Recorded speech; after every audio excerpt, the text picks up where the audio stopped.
The podcast this week takes a while to get to anything of relevance. A montage of Daisy's frustrated moments with Danny highlights the tension between the two of them. It's kind of a red herring because Daisy and Diana are the ones who are actually at odds at work. Diana feels that Danny's 3-hour break is unfair because it will result in her getting less sleep. Since the visitors intend to go clubbing until 5 in the morning, the itinerary is a complete jumble.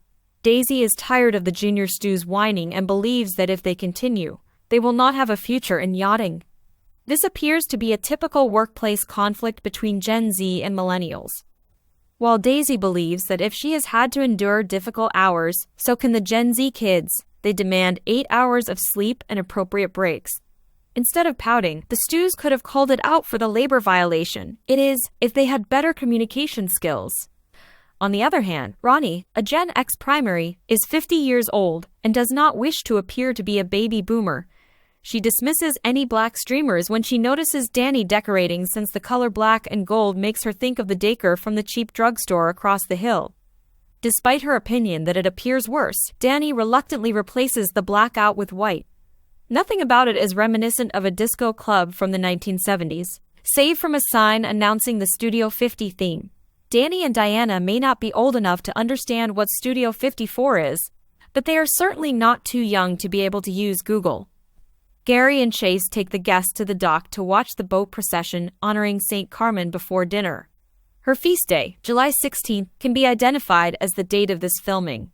According to Glenn, the purpose of the ceremony is to obtain Carmen's blessing, who is the patroness of sailing.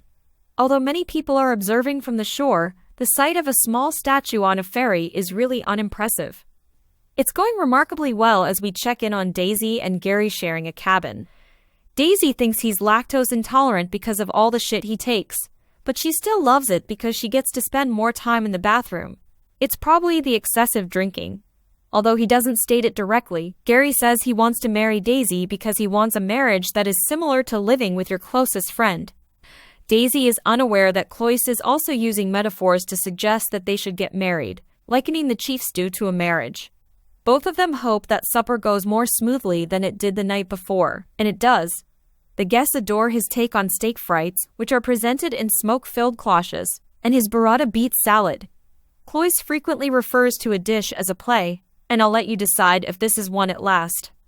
In order to make up for Ronnie's jellyfish sting, Daisy had earlier proposed that the deckhands perform a comedic sketch for the visitors. Keith disclosed that he is a theater kid and advocated reenacting the jellyfish sting.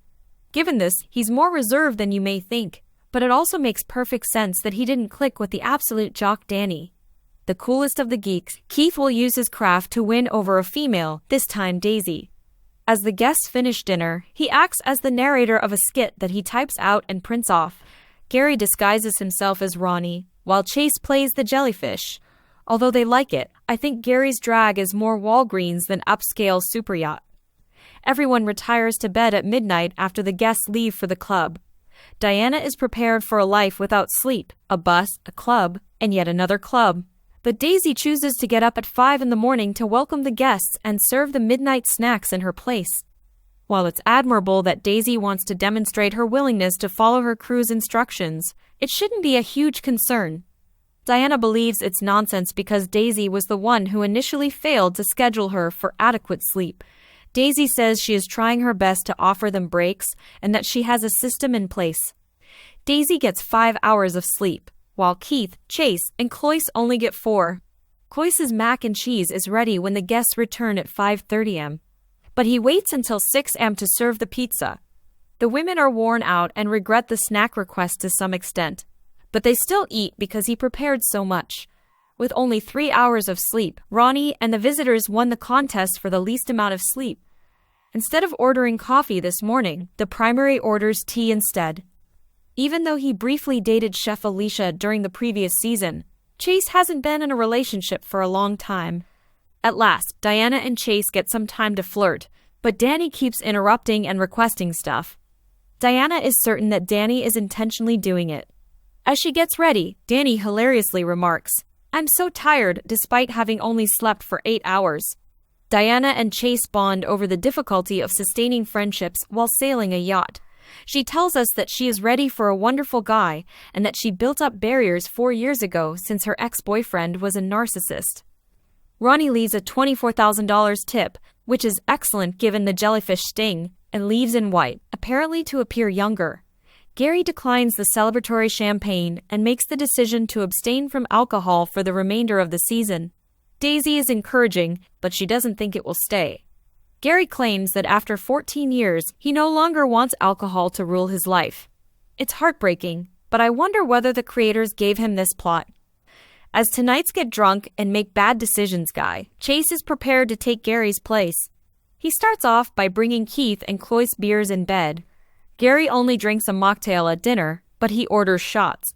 With the drinks pouring and Gary still sober, he has a fresh take on how obnoxious drunks can be.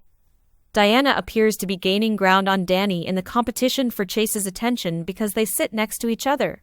When Daisy asks Diana whether she would make out with Chase after he leaves the table, Diana naturally agrees. The Stews have set up a game back aboard the boat that appears to be nothing more than dares printed on slips of paper.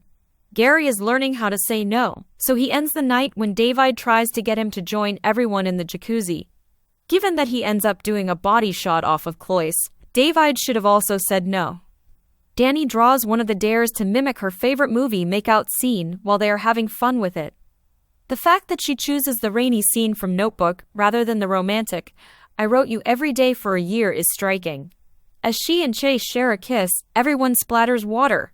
Diana even cooperates, which is unexpected considering the teasers. Oh no, and now, in front of everyone, Danny is kissing Chase after the game.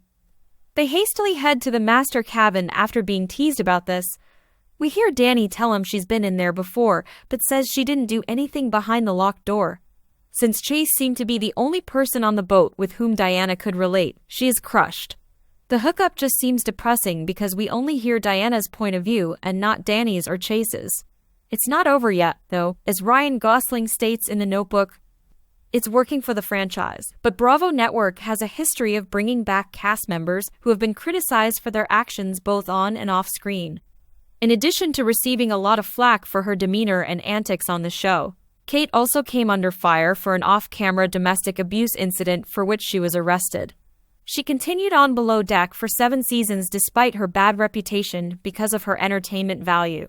Because viewers were continually curious about her reactions to various events, it was advantageous for the show that she kept reprising her part.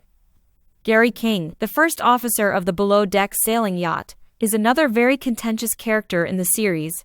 Viewers have a bad opinion of him because of his dubious leadership, carelessness, inebriated messiness, and numerous boatmances in which he acted derogatorily. But he continues to hold the position of department head season after season. Even after a below-deck makeup artist accused Gary of sexual assault, producers decided to bring him back. Gary is a below-deck character that draws viewers in because they wanted to test him as much as they want to see the antics he will engage in. Having antagonists on the show keeps viewers interested and vocal. During his appearances in Below Deck mid-seasons 7 and 8, steward Kyle Viljoen caused trouble at every turn. Producers were wise to bring him back because of his vicious comments about his fellow crew members and tendency to be overly theatrical, which gave a thick layer of humor to each season,